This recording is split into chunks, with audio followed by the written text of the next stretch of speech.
साथियों, इस वीडियो में इंटरनेशनलिस्ट डेमोक्रेटिक पार्टी की राजस्थान इकाई द्वारा आयोजित उस सम्मेलन के बारे में जानकारी लेते हैं जिसमें NSCPM nature woman centric people's movement की नींव रखी गई। आगे बढ़ने से पहले हम इंटरनेशनलिस्ट डेमोक्रेटिक पार्टी के बारे में रूबरू होते हैं। इंटरनेशनलिस्ट डेमोक्रेटिक पार्टी दिल्ली के पास साहिबाबाद जगह में नॉर्थ इंडिया के करीब 30-40 लोग इकट्ठे हुए, जिसमें इंटरनेशनलिस्ट डेमोक्रेटिक पार्टी का गठन हुआ।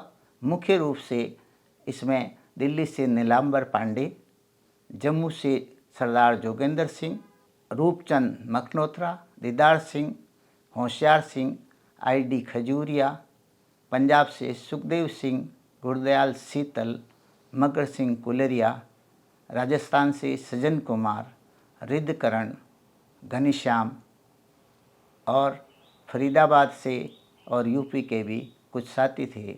इस इंटरनेशनलिस्ट डेमोक्रेटिक पार्टी के गठन के समय इसका उद्देश्य ऐसी व्यवस्था कायम करना जो न्याय पर आधारित हो और लोगों को ज़्यादा अधिकार दे।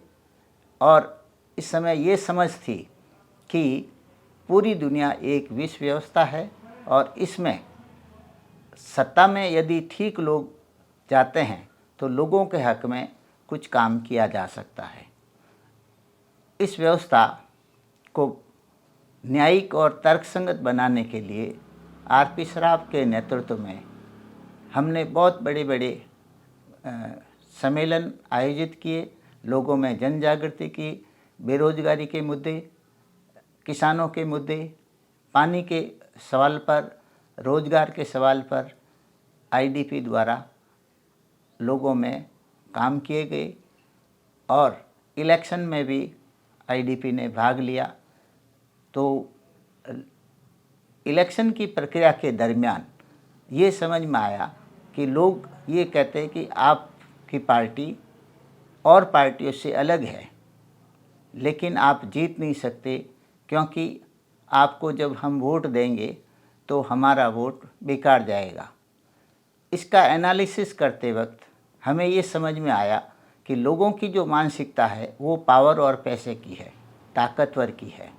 इसके साथ जब ग्लोबल वार्मिंग और मौसम परिवर्तन की चुनौती के आंकड़े आने लगे, खासकर 2000 से पहले के दौर में, और वैज्ञानिकों ने बार बार चेतावनी दी कि मानव जाति इसी तरीके से इसी विकास के कार्यक्रम में आगे बढ़ती रही तो डायनासोर की तरह मनुष्य और पूरी जीव जगत इस पृथ्वी से हमेशा के लिए विलुप्त हो जाएगी।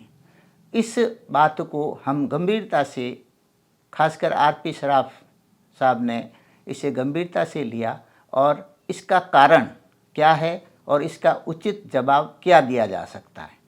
इस पर विचार करने के बाद उन्होंने ये पाया कि पार्टी के नेतृत्व में यदि मानव जाति अगर चलती है तो ग्लोबल वार्मिंग या मौसम परिवर्तन की प्रॉब्लम को वह क्रिएट करती है, पैदा करती है, क्योंकि पार्टियों का उद्देश्य सत्ता और धन कमाना होता है। उस तरीके से इसी मानसिकता से लोग पार्टियों के पीछे जाते हैं और लोगों में और पूरी मानव समाज स्वार्थी और अमानवीय बन जाता है और एक तरफ पर्यावरण का वो बिगाड़ करता है, क्योंकि हवा को, पानी को, ज़मीन, जंगल, भूमि, समुद्र सबको वो लाभ लेने के दृष्टिकोण से मानव केंद्रित नज़रिए से वह आगे बढ़ता है, जिसके कारण पर्यावरण का बिगाड़ हो रहा है और मानव समाज में स्वार्थ के कारण अमानवीयकरण बढ़ता जा रहा है और इंसानियत के जितने भी गुण हैं जो मानव जाति ने इतिहास में डेवलप किए वो सारे कमज़ोर हो रहे हैं। तो सराफ साहब को ये अनुभव हुआ कि इस मानसिकता को बदले बिना ग्लोबल वार्मिंग की समस्या को हल नहीं किया जा सकता है और मानसिकता बदलने के लिए ऐसी हर गतिविधि में पर्यावरण और मानवता को प्रथम प्राथमिकता में लिए बिना इस व्यवस्था का लोगों को हक में ये व्यवस्था नहीं बनाई जा सकती और पर्यावरण का सही उत्तर नहीं मिल सकता। इसके लिए आंदोलन की ज़रूरत है, ऐसा जन आंदोलन जो प्रकृति और मानव को हिसाब से उस पर आधारित हो।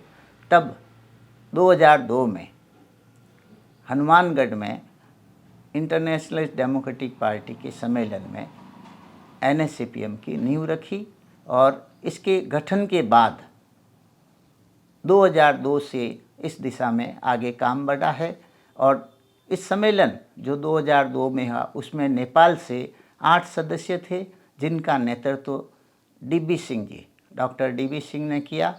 और पंजाब, हरियाणा, राजस्थान, गुजरात, उत्तर प्रदेश, दिल्ली से उसमें लोग आए थे और उसमें NSCPM का गठन हुआ।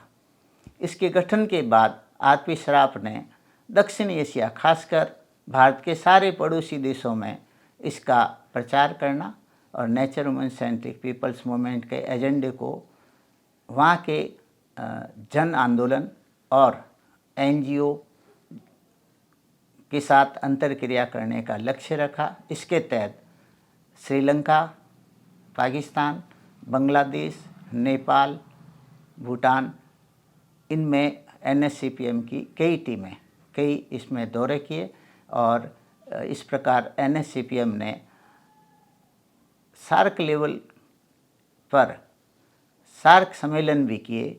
इसमें एक श्रीलंका में किया गया 2012 में, 2010 में बांग्लादेश में किया, 2009 में भारत में किया।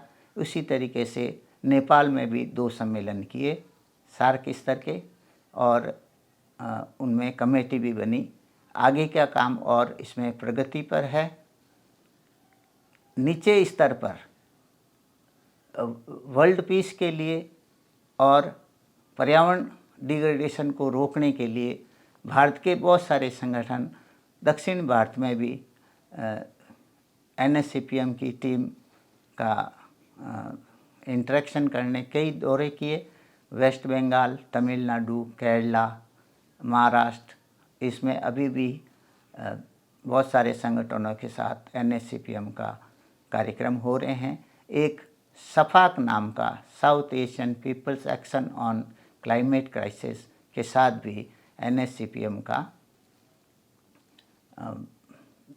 इंटरेक्शन चल रहा है। उनके साथ मिलके भारत के संपूर्ण भारत में कई संगोष्ठियाँ और प्रैक्टिकल कार्यक्रम भी कर रहे हैं, जिसमें जीरो कार्बन एमिशन के दिशा में भी आगे काम कर रहे हैं। इसको यूनिवर्सिटी लेवल पर भी लागू कर रहे हैं, जहां IIT और MNIT लेवल पर स्टूडेंट, जहां टेक्निकल लोग होते हैं, विद्यार्थी, उनमें zero emission carbon footprint neutral करने की दिशा में भी काम कर रहे हैं।